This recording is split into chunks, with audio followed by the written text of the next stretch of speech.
It is not the first time that Egypt has seen attacks on mosques or other places of worship. But no one should be left in any confusion. Friday's massacre was unprecedented.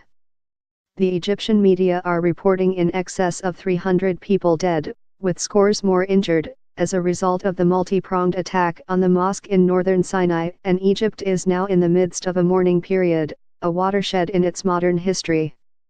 There are several points that ought to be stated from the outset. Even as the numbers of the dead were being released, and Egyptians were lamenting the greatest terrorist attack on their soil, the Trump administration was tweeting about walls and travel bans. There is, of course, no suggestion that DC will be placing Egypt on that travel ban list, nor should that be suggested, because the premise is absurd. It remains important for Cairo to respond with wisdom, with care, and with determination. The primary target of radical Islamist groups is, and always has been, other Muslims.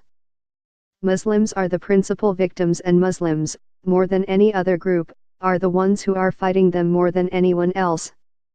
Rather than problematize them, we ought to recognize that Muslims are an integral, the most fundamental part of the campaign against radical extremism.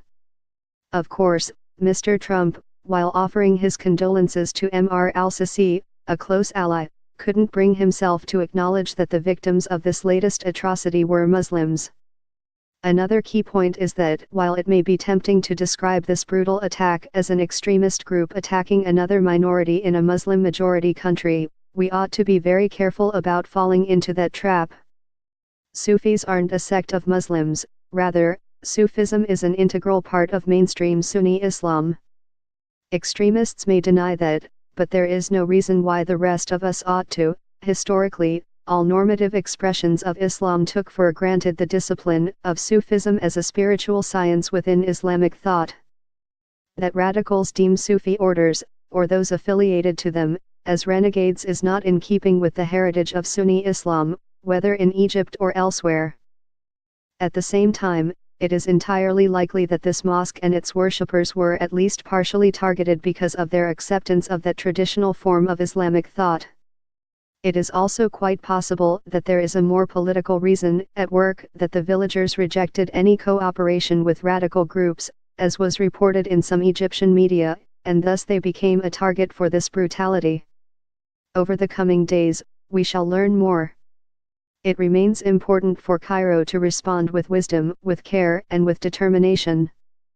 But over the past few years, Cairo has focused on almost a purely hard security response in Sinai, certainly a critical part of any comprehensive approach. Yet Egypt needs a much wider, multifaceted response, taking on board all the vulnerabilities that the people of Sinai currently face.